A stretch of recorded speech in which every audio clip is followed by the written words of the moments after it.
Hello everyone, welcome back. In today's lesson, we are going to be covering the installation of Kali Linux.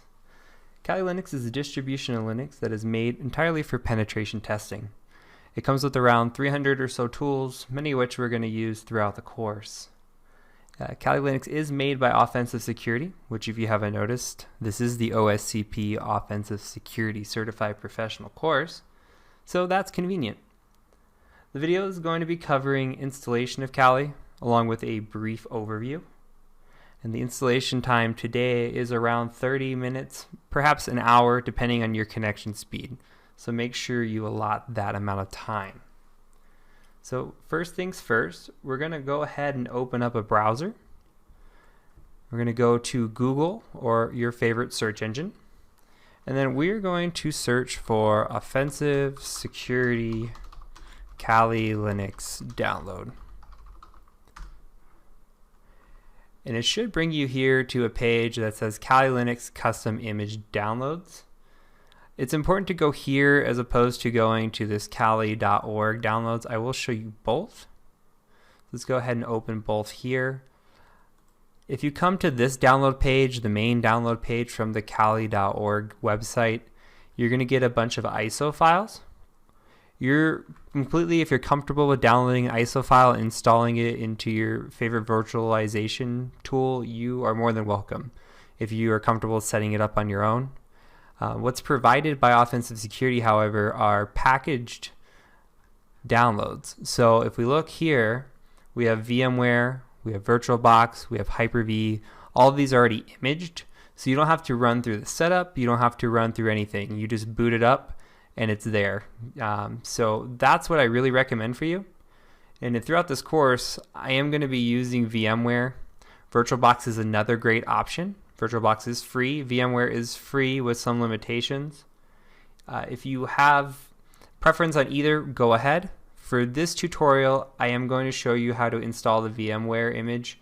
It's going to be nearly identical for the VirtualBox. So go ahead now and download your image. Come back once you have it downloaded and we will continue the installation. Okay, so from here, we're going to go ahead and open our download folder. We're going to double click on our icon here. And that's going to bring us to the installation. So we're importing a virtual machine. It's going to ask us what we want to name it, and it's going to ask us where we want to store it. Unless you have any preferences here, you can go ahead and just click import. I'm going to go ahead and cancel now. This process should take a few minutes for you. And then when you are done with that, it should start your boot menu. I'm going to go ahead and do that now. So until you get to that point, go ahead and pause and resume the video when you get to here. So now that we're here, Kali is going to go ahead and start automatically loading. It should take maybe 10-15 seconds, and then you will come to a login screen as such. I'm going to go ahead and make this full screen so we can see if it wants to cooperate. For some reason it does not. Okay, so your username is going to be root, and then your password is going to be Tor, T-O-O-R, which is root backwards. Give it a few seconds, and now we are logged in. So the first thing that I'm going to have you do, and this is the first just good security practice and first thing that OSCP course is going to have you do as well, is change your password. So if we come into a terminal here, I'm going to make it a little bit bigger so that you guys can see it. The command to change your password is password, P-A-S-S-W-D. Go ahead and type in any password you like. I'm just going to make mine simple. And now, once you've done that and it says updated successfully, go ahead and log out, and let's try logging back in just to confirm that you are set with your password.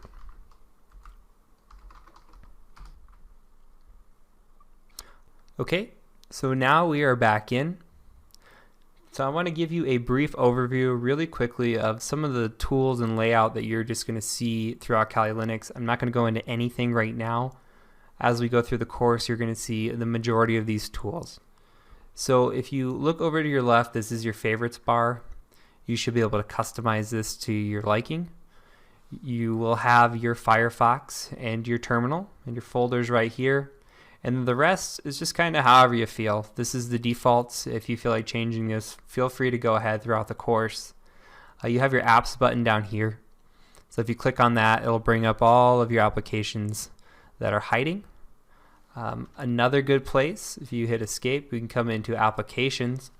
And Kali has kind of set up some categories here with tools. So if you have information gathering to do or vulnerability analysis to do, you can look kind of through these tool sets and find it a little bit easier.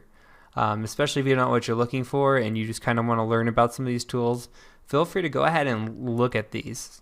So if you want to go ahead and do wireless attacks, then maybe you don't know what CalPatty is, do some research on it. It never hurts. This course is going to be all about research. You're going to find all kinds of twists and turns and tricks in a lot of the boxes that you encounter, and especially in a lot of the boxes that we're going to do at the end of the course. So feel free to study on your own time and study beyond what I teach you, because the more tools you know, the better off you're going to be in the real world. Another thing I want to mention as we're getting into this is to take good notes. So there are reporting tools here. My favorite and the Kali Offensive Security recommended is KeepNote. Some people don't like it. I've encountered people that prefer Cherry Tree or they prefer OneNote. Try them all. See which one you like. I prefer KeepNote because it's straightforward, it was easy, and I was able to save all my notes. Some people have had issues with it. I did not encounter those. But I do recommend taking notes, keeping trees, just getting familiar with it, practice with it. Do it to my course and see if you like it. If not, you can always change, but you're going to have to keep good notes. You're going to need to know walkthroughs of boxes and tools and document all of your exercises throughout the whole course. So once again, my recommendation is KeepNote. I also want to recommend that you make backups constantly of your notes and your Kali box. So what I did, at least throughout my course, was I used my KeepNote and I saved it to a shared folder that I shared with my Windows machine. And then that shared folder went to a Google Drive. So if my Kali box crashed, then I still had it on my Windows machine, and God forbid my Windows machine crashed, then I still had it out in Google Drive, because it would be terrible to get midway or all the way through the labs and then lose all of your notes. You're going to need them. It's very, very important. Another thing is, as I mentioned, saving your snapshots. So if you come up here, you can take a snapshot of your virtual machine. Why that's important is it saves the state of your virtual machine as it is right now. So let's say you're working through this course, you're working in the labs, and you want to save all of your documentations, your scripts, your notes, any information on boxes that you've hacked. Go ahead and take a snapshot. If you're doing the OSCP course, I'd recommend you take a snapshot every single day. Every time you close up for the day, take a snapshot, because your box will crash, you will lose notes. I can assure you of that.